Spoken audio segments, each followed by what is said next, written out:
All right, so we're going to start 4.3. We're going to do 4.3 today. So we're talking about patterns of nonlinear functions and how can you decide if something is linear or not. So to warm up, fill out this table, just pause the video, and take some time to answer the questions. Okay, so we can see these blocks here, and then we can see the table on the right. So when we have one step, we only need one block. When there's two steps, we need 3 blocks. So the original plus 2 more. 3 steps, we need 6. So the original plus the 2 plus 3 more. So we're doing 4 steps. So how many more steps are we going to add on? Well, we need to add on one more row right here. So we have to add on 1, 2, 3, 4. So 6 plus 4 is 10. The ordered pair then would be 4, 10. And then for the next one, we want 5 steps. So we have to add on another row, but we're going to need 5 to get all the way up to here. So you can add on 5 and you'll get 15. So then you'll have 5 and 15 right there. Okay, so what is a function? So look at your notes from 4.2 and think about this and try and fill them in, and then we'll talk about it.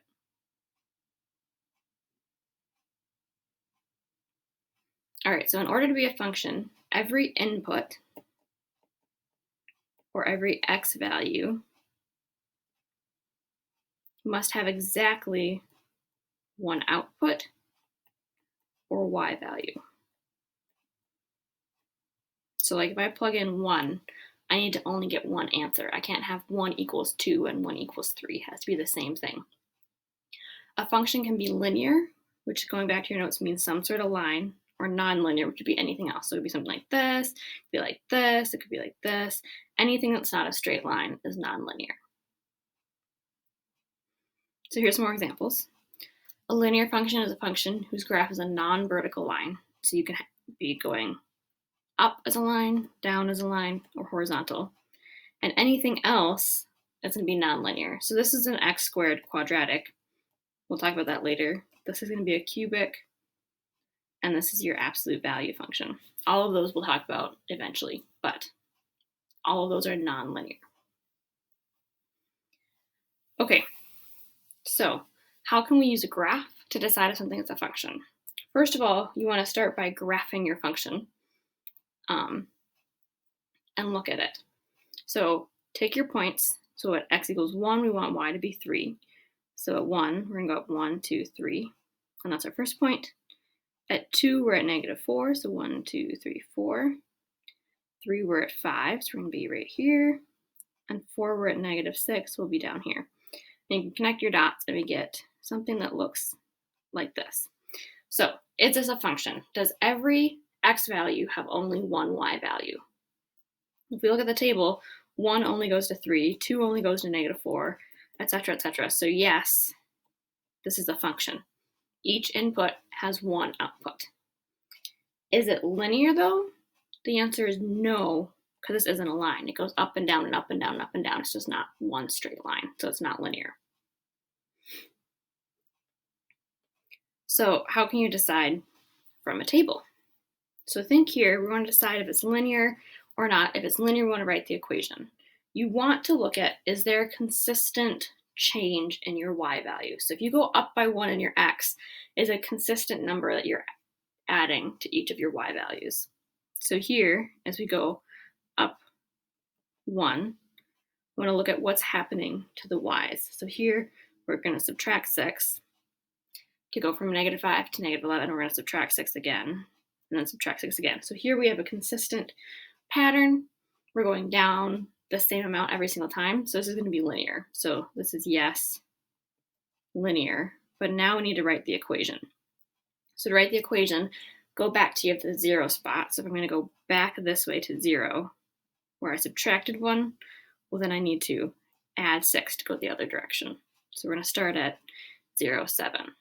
So this is your first number. So we want y equals and have +7 on it. And then this number is going to be what you want to multiply by your x, because we're adding that each time. And that would be your equation. So the next one, you want to keep looking at this, okay? As we go up 1, so consistent going up 1.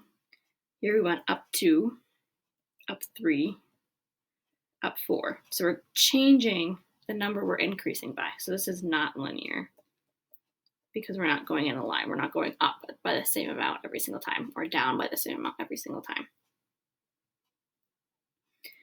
Okay, so we need to decide, well, which equation matches this function? So decide first, is this linear or not? So going this way, we're subtracting 2, subtracting 2, subtracting 2, subtracting 2. So it has to be linear, so it can't be this one or this one because those aren't lines. There's an x squared, there's an 8 to the x. You just want a 2x plus something, a 3x plus something. So now our two options are these two. So we want to look at this number as -2. So that needs to match these numbers. So this one is -2, so that's going to be the equation of your function. You could also here, another option, you could plug in an x value. So I could take 1 and plug that in. So do like over here, 2 times 1 plus 6. See what you get. That will give you 8. Okay, well that one works for this. Try another number. Plug in 2, see if it works, and keep going to see if you get the right number here.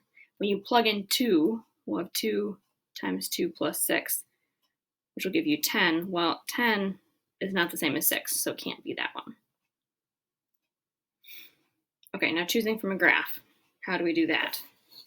So we can still figure out what's our pattern by looking at our points. So I'm going to label these points. We have 1, 3, 2, 4, 3, 5, and 4, 6.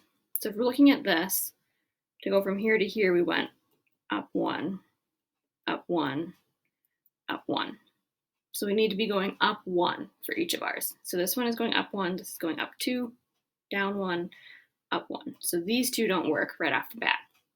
You have to decide, is it x plus 1 or x plus 2? So for this, go backwards and figure out what you want to be when x is 0. So if you remember, we made the table, this number is whatever we have when x equals 0. So if I follow this pattern backwards, I'm going to be right here at 0, 2. So we're going to be this one, because this one would start here at 1 and go up, and that's not what we're doing. All right, so discrete versus continuous. Discrete is composed of individual points like this. You have a bunch of dots on the graph, but they're not connected. Continuous, they're all connected.